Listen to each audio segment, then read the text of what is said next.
Containment breach in Sector 7. All apex predators are agitated beyond acceptable parameters. Zilax's primary manipulation appendages danced across the holographic interface with practiced precision, each gesture triggering cascades of data that painted an increasingly grim picture. The Apex Den, the galaxy's most sophisticated predator research facility, housed over 300 of the deadliest creatures known to xenobiology, and something had them all in a frenzy. Stress hormones are spiking across all species, reported Azila from her monitoring station, her secondary eyes tracking multiple biorhythm displays simultaneously. The Void Stalkers are showing aggression levels we've never recorded. Even the dormant crystalline devourers are beginning to resonate. The facility's curved walls, constructed from quantum-reinforced ceramics, hummed with barely contained energy as the containment fields worked overtime. Each cell held nightmares that could effortlessly tear through starship hulls or dissolve entire ecosystems. The Galactic Council had spent decades gathering these specimens, studying them to understand the universe's most efficient killing machines. "Has there been any external stimulus?" Zilax demanded, pulling up facility schematics. "Solar flare activity, gravitational anomalies, subspace distortions?" "Negative on all environmental factors," Azila confirmed. This began approximately 17 standard minutes ago with no detectable trigger. The pattern suggests they're responding to something specific, but our sensors can't identify the source. Zilax felt his confidence wavering for the first time in his 12-year tenure as Chief Containment Officer. The Apex Den represented the pinnacle of xenobiological security. Nothing should be able to affect the predators through their containment systems. Yet here they were, watching every single specimen exhibit unprecedented agitation. "Sir," called Jotaro from the primary observation deck, his voice carrying an unusual tremor. "You need to see this. There's an unauthorized individual in the facility." Zilax's blood temperature dropped several degrees. "Impossible. The security protocols require genetic clearance, psionic shielding, and quantum signature verification. Nothing gets through without—" "He's human," Jotaro interrupted, his voice barely above a whisper. The word hung in the recycled atmosphere like a curse. Humans. Those bizarre bipedal creatures from the outer rim who had only recently achieved faster-than-light travel. They were known for their reckless curiosity and their disturbing tendency to survive situations that should have killed them. But they were hardly a galactic threat. Most species considered them amusing primitives who somehow stumbled into spaceflight. "Show me," Zilax ordered. The main display shifted to internal security feeds, cycling through cameras until it found the intruder. There, walking casually down Corridor Alpha, the most dangerous section of the facility, was indeed a human. He appeared to be middle-aged by their species standards, wearing what looked like maintenance coveralls and carrying a metal container that their databases identified as a toolbox. "How did he get past the outer defenses?" Azila asked, her voice tight with disbelief. "More importantly," Jotaro added, "why aren't the predators trying to break out to get at him? They should be going absolutely feral with a prey species that close." Zilax studied the feeds more carefully. The human was whistling, actually producing musical tones for no apparent reason, and seemed completely unaware that he was surrounded by the galaxy's most dangerous creatures. But strangest of all, the predators weren't exhibiting hunting behavior. Their agitation seemed almost anticipatory. "Run a full bioscan on the human," Zilax commanded, "and initiate lockdown protocols. If he's carrying some kind of weapon or toxin—" "Sir," Azila interrupted, her voice filled with confusion. "The bioscan results are unusual. According to our readings, he's completely unarmed. No weapons, no protective gear, no enhancement technologies. He appears to be carrying standard maintenance tools and something our database identifies as a lunchbox. Zilax felt his certainty crumbling. That's impossible. No unprotected organic could survive exposure to the psychic emanations alone. The Void Stalkers generate fear toxins that can paralyze creatures 3 times human size. On the screen, the human had stopped in front of the crystalline devourer's containment cell. The creature, a massive angular nightmare that fed on silicon-based life forms, was pressed against the transparent barrier, its fractal body pulsing with colors that typically indicated extreme hunger. But instead of the usual predatory focus, it seemed almost curious. "Oh, hey there, buddy," the human said, apparently addressing the devourer directly. His voice carried clearly through the facility's communication system. "Having a rough day?" "Yeah, I know the feeling. Sometimes you just gotta get out and stretch your legs, right?" Jotaro's mandibles clicked in amazement. Is he talking to it? Doesn't he know that creature has dissolved 17 research teams? "Sir," Azila reported, her voice growing more bewildered by the moment. "The devourer's aggression indicators are actually decreasing. It's exhibiting what our behavioral algorithms classify as social curiosity." Zilax watched in growing horror as the human continued his casual conversation with one of the galaxy's most feared predators. This violated every principle of xenobiology he knew.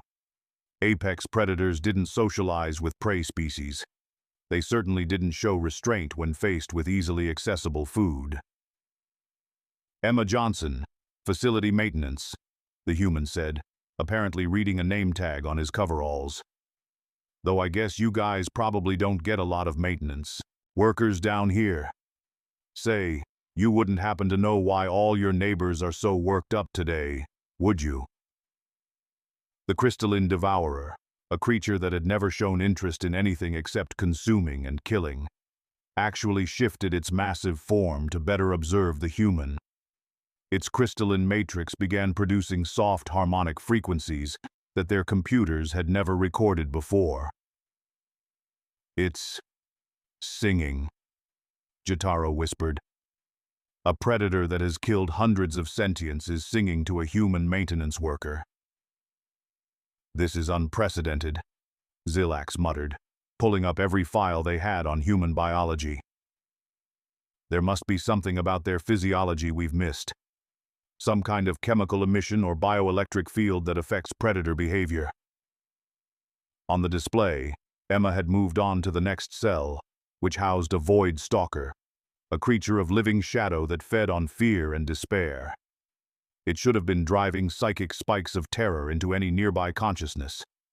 But instead, it seemed to be following the human's movement, with something resembling interest.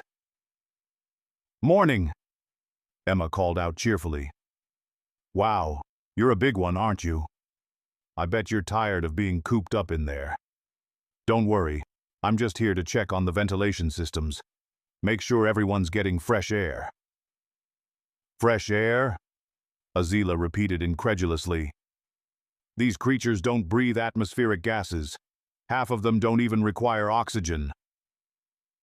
"The Void Stalker is exhibiting maternal protection behaviors," Jotaro reported, his voice filled with disbelief. It's positioning itself between the human and the other containment cells, as if protecting her from potential threats." Zilax felt his worldview cracking like faulty hull plating. Nothing in his extensive training had prepared him for this scenario. Apex predators protecting a prey species, impossible creatures showing social behaviors toward a maintenance worker. It defied every law of natural selection and survival instinct. "Pull up the human's entry records," he ordered. "I want to know exactly how she got in here." Azila's fingers worked frantically across her interface. "Sir, according to the logs, she used standard maintenance credentials, but those should only grant access to non-critical areas. The system somehow classified her as minimal threat and allowed full facility access." Minimal threat. Zilax's voice cracked with strain. She's in a corridor with creatures that could sterilize entire star systems. On the screen, Emma had reached the section housing the phase hunters, energy beings that existed partially outside normal space-time, and were known for their ability to materialize inside their prey's bodies. They typically remained invisible until the moment of attack, but now they were manifesting fully, their ethereal forms dancing in patterns that resembled play behavior. Okay, that's definitely new, Emma said, watching the phase hunters with apparent delight. Are you guys dancing? That's actually pretty cool. I had a cat that used to do something similar when she wanted attention. She compared phase hunters to a domestic animal. Jotaro whispered. Phase hunters that have terrorized entire sectors for millennia, and she thinks they're like pets. The biorhythm readings are stabilizing across all specimens, Azila reported. Whatever effect she's having, it's actually calming them down. Stress hormones are returning to baseline levels. Zilax stared at the displays in growing panic. His entire career was built on the understanding that apex predators were fundamentally hostile to all other life forms. They were perfect killing machines, evolved to destroy and consume. Yet here was a human maintenance worker treating them like friendly neighbors, and they were responding with behaviors that shouldn't exist in their psychological profiles. Contact the Galactic Xenobiology Institute, he ordered. We need their top behavioral specialists down here immediately, and get me a direct line to the High Council. They need to know about this. Sir, Jotaro called out. She's heading toward the maximum security section. That's where we keep the entropy weavers, Zilax finished, his voice hollow with dread. Creatures that exist to unmake reality itself, if they interact with her. The entropy weavers were perhaps the most dangerous specimens in the facility, beings of pure destructive force that had to be contained in temporal isolation fields to prevent them from unraveling local space-time. They were less predators than they were forces of nature, cosmic expressions of the universe's tendency toward chaos. Emma approached their containment area with the same casual confidence she'd shown everywhere else. The temporal barriers flickered and hummed, with barely contained energies that could age a star to death in seconds. Whoa, she said, stopping in front of the containment field. You guys are definitely the heavy hitters, aren't you? I can feel the energy from here. Is that what's got everyone else so excited? The entropy weavers, beings that had never shown interest in anything except destruction, suddenly shifted their attention toward the human. The temporal distortions around their containment cell began to stabilize, the chaotic energy patterns smoothing into something approaching harmony. The temporal isolation field is actually strengthening, Azila reported in amazement. Their presence is somehow making the containment more stable, not less. That's impossible, Zilax said automatically. But even as he spoke, he could see the readings confirming the impossible. Entropy weavers increase chaos and decay. They don't stabilize anything.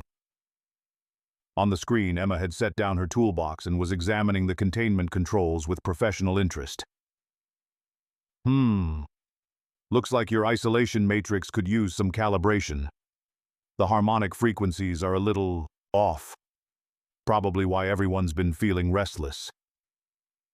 She can read our containment technology? Jotaro asked.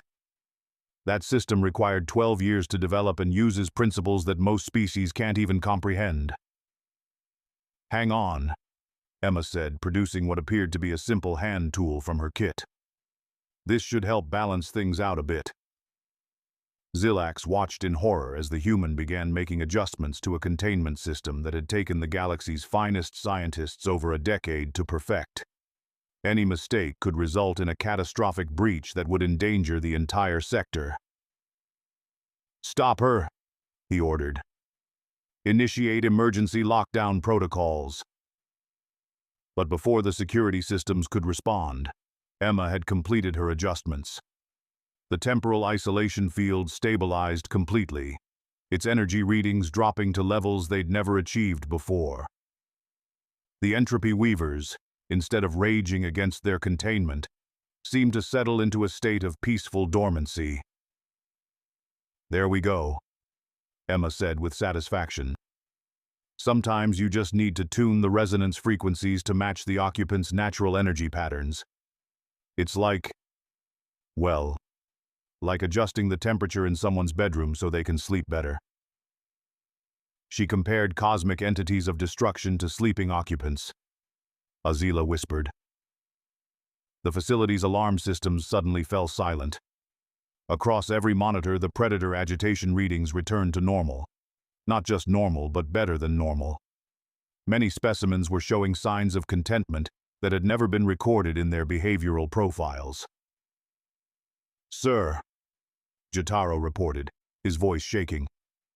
"All containment fields are operating at optimal efficiency. We're seeing a 15% increase in stability across all systems. The predators they're calm. All of them." Zilax slumped in his command chair, his certainty completely shattered. Everything he thought he knew about apex predators, about containment protocols, about the fundamental nature of predatory behavior, had just been invalidated by a human maintenance worker with a toolbox. "How?" he asked the empty air. "How is any of this possible?" Emma, having completed her work, began walking back toward the facility entrance.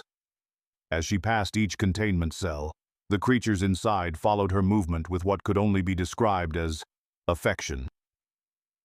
The void stalkers pressed against their barriers as if wanting to follow her.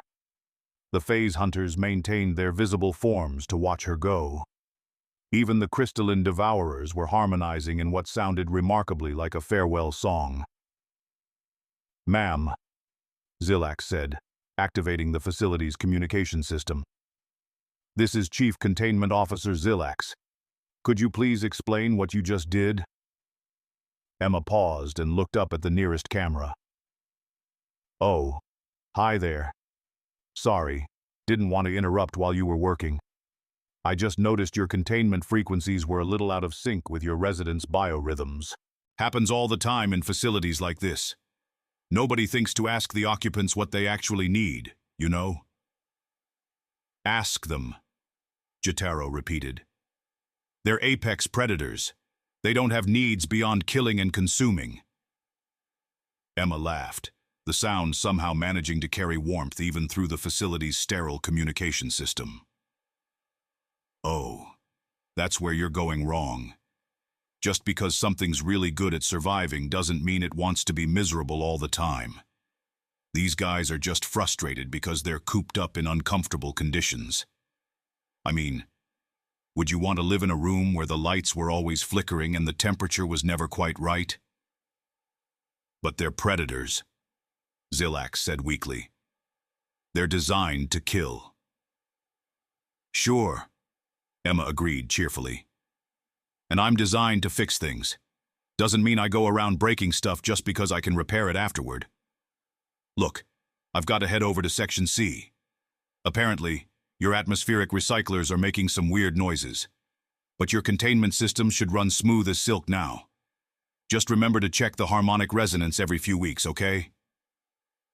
With that, she picked up her toolbox and continued down the corridor, whistling the same tune as before. Behind her, every single apex predator in the facility watched her go, with expressions that defied scientific explanation. "Sir," Azila said quietly, "the Galactic Xenobiology Institute is requesting a full report on today's events. How do I explain that a human maintenance worker just solved containment issues that have puzzled our best scientists for years?" Zilax stared at the empty corridor where Emma had been walking.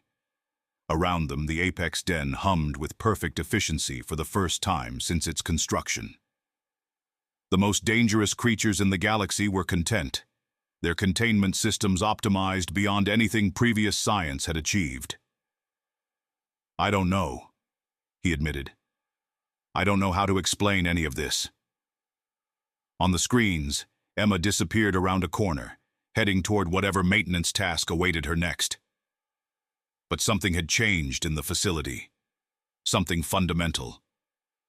The predators weren't exhibiting the usual restless aggression. Instead, they seemed almost hopeful, as if they were waiting for her to come back.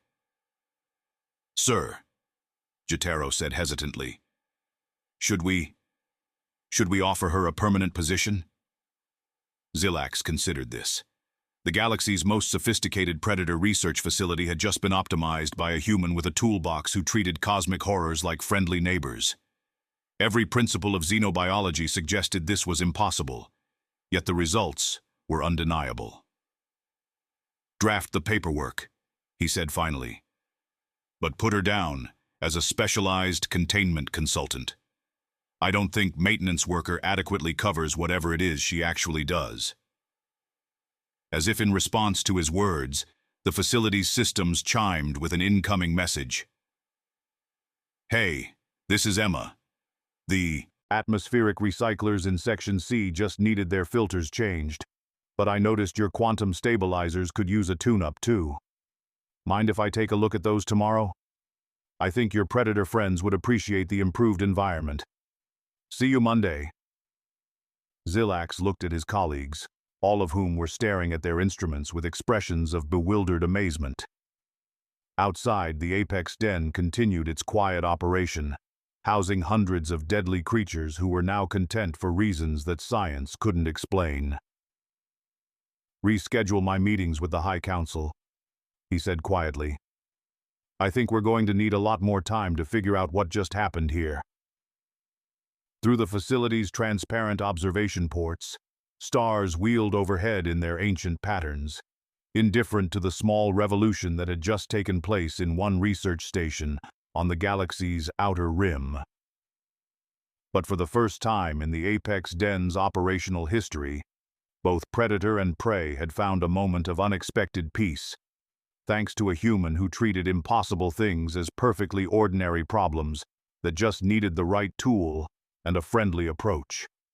And somewhere in Section C, Emma Johnson was humming while she worked, completely unaware that she had just redefined everything the galaxy thought it knew about the nature of predator and prey.